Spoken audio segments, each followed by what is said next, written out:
everyone. Welcome back to our channel. Thanks so much for joining today. Today, our topic that Molly and I are going to be discussing is food and how that affects us, what we eat, why we eat it, different diets we've tried, and hopefully it'll help you or you'll find some similarities on the journey we go through. Molly, did you want to start or do you want me to start today? I can start. Okay, go for it. Okay, so my relationship with food has just been the craziest relationship I've ever had. Because in my mind, food is fuel. Food keeps us alive. But when we have stomach aches, like drinking water, when are keeled over in pain, like I'm sure you know, there's nothing to eat. But on the flip side, when we're feeling good and feeling healthy and feeling strong and our ileostomy is working and there's no pain, then food is amazing and it's exciting and we get to taste all the flavors and textures and I can't wait to eat. So there's always this relationship I've had of what to eat, when to eat, how much to eat, because with an ileostomy, they say to eat smaller meals throughout the day because sometimes when I tend to eat a lot of food at once, it hurts my stomach. So I've really built this better relationship with food and really learning what helps during different times. So if I'm getting a liquidy output in my ileostomy, my go-to is a banana. That is like my ride or die. Also, peanut butter is good for liquidy stools, bread, rice, but my go-to is a banana. So that's something that I've really learned that really helps. And so, yeah, I've just tried many diets and I've just explored different diets and what works and what doesn't. So what kind of diets have you tried? And then which ones have you noticed a difference with? Okay, so like the gluten-free, dairy-free, I'm still on that and I'm strict with that. I've done the paleo, which I would say that's my go-to diet right now. I Mm-hmm. feel better when I don't eat a lot of grains. Mm-hmm. Corn, I do not do well with. Um, I love sweet potatoes, squash, any of those heartier but no grain food. I've done the low fiber diet, which if I'm getting surgery, that really helps. Or after surgery, that helps too. I've done the raw diet, which was terrible. And no one with Crohn's disease should do the raw diet. No, I'm not saying no one. But for me, it was not good. Um, Everyone talks about the carnivore diet. I don't know. Like I've tried it a few days and I just crave vegetables. Yeah, So I I'm don't with you know. on that one. I I've mean, tried it and then it just doesn't. It sounds good because I'm like, ooh, protein and fats but then I'm like, I want cucumbers and peppers and so I have done the Mediterranean diet, which I really like, although fish is iffy for me. I don't know. I get runny stools sometimes with fish. So, and again, every day is different. Like one day my body can be great with one thing, and the next day my body can not like it. Like salmon.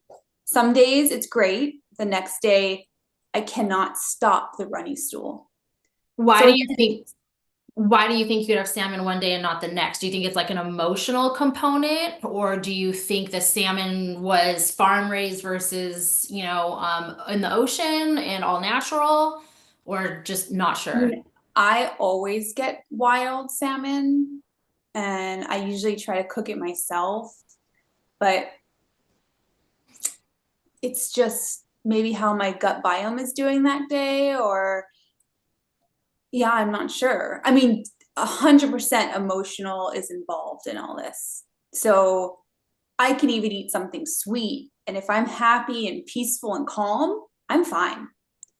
But I could eat, a sweet potato, a yam, and be stressed and my stomach hurts. So 100% it's emotional, involvement. So Yeah. what I do before I eat is I just kind of take a breath and then I have it be kind of a meditation. Because also what I notice is when I eat food too fast, I get acid indigestion. So, and it's not even, doesn't matter the type of food. Um, yeah. So, and then the foods that I really stay away from are seed oils. Like I said, gluten, dairy, artificial flavors. If I read a label and I don't know what it says or what it means, I don't eat it. Mhm.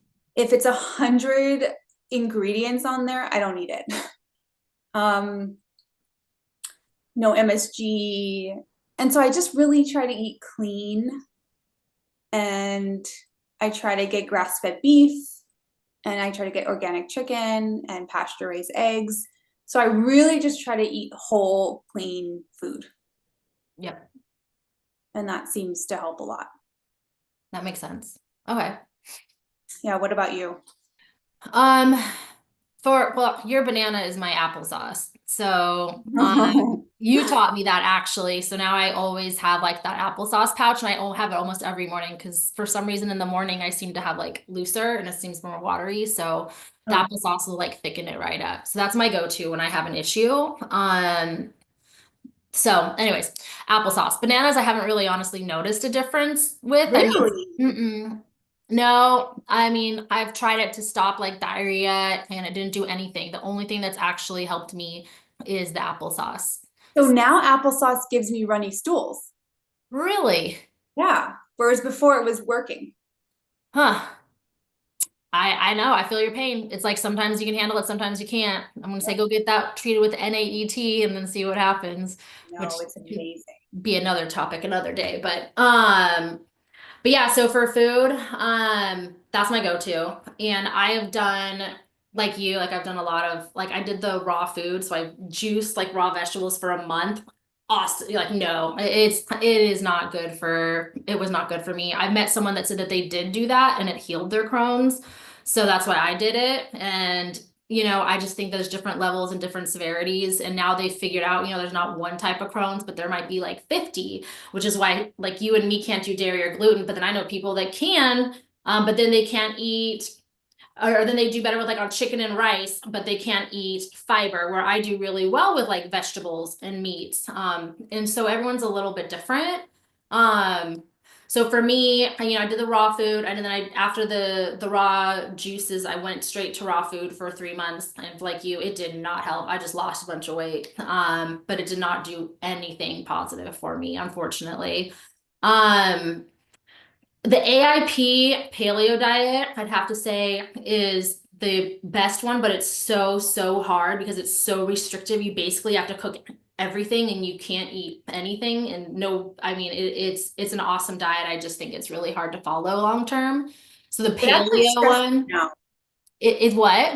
It stressed me out when I was So on that yeah. diet. And then when you're stressed, you're not going to heal. So it's Yep. kind of like, okay, I only made it for 6 weeks on that. Yep. Um, So for me, I found definitely paleo, like you, dairy and gluten are no-nos. Like I haven't gone to like Italy and eaten the Italian food since I've kind of realized all this to see if there's a difference. Because I've heard a lot of people who can't have gluten Mhm. here will go to Europe where they don't torture it with, Roundup and Yes. everything, Yep. and they have no Glyphosate. problems, right? Yep. I haven't tested that theory yet. I'm like still have fear on that. So I definitely we'll see. So I have an emotional component to food too. Like I found like sometimes I can tolerate goat's milk and it's like super healing for me. And then other times I can't even drink it. It just goes right through me and it makes me sick. So Mhm. um there's definitely an emotional component to food. Mhm. Whether I'm stressed or whatever my challenges are, what's going on in my head, I do feel like that changes things because it's like, why can I have dairy one year and then the next year, next month I can't? That doesn't make sense. So, to me, that's the only contributing factor that I've really uncovered that makes sense. But yeah, so those are the big diet. That's the big diet that I try to stick to too, is more paleo. So what is like your go-to breakfast, lunch, and dinner that you know is healthy and it works well with your bag and everything? Well, I wish I could say like I have like a go-to, I know. when I was working and then had with a kid is like I would just eat like the easiest thing, whatever was in front of me, right? Is it an organic, just a hot dog, like a plain hot dog with mustard on it, and then I would eat it. Just something. So if I'm in a hurry, it's more like just something that's like meat based, easy to make. For breakfast, there's like paleo cereals out there. I used to do something really yummy. I haven't done this in a while, but it's like avocado sandwich. So I'd have like paleo bread with like the Kite Hill cream chive cream cheese, and then the avocado, and that was amazing. I probably ate that for like a year straight. So I like go Oh, through phases, and yeah. then I'll do like paleo waffles, and I'll be addicted to those for like a year, you know? Hmm. And then dinners, I don't, like I said, I don't really have any go-to, but it's definitely more, it has to be like a meat and a vegetable. And then, if I have the energy or whatever, put in a carb, sweet potatoes or rice. I will do rice now. I didn't used to be able to, but I can now, as I've healed more. So, Rice is so delicious. yeah. Wait, you can do rice? Is that, Yeah, I do like the jasmine rice, so it's easier to digest, yeah, me or too. basmati rice. Yeah. But I don't eat it all the time, but if I'm gonna have some curry or chili, like I'm from Hawaii, so we eat chili and rice together. So it's just like a comfort food. Chili and rice? I know. I didn't even know that. I know. It's the Hawaii way. Oh, so interesting. Well, everything's with I rice in know. Hawaii, so it just I is. know. Uh, Okay. No, that makes what's sense. your comfort food? It is. Anything starchy is What is your like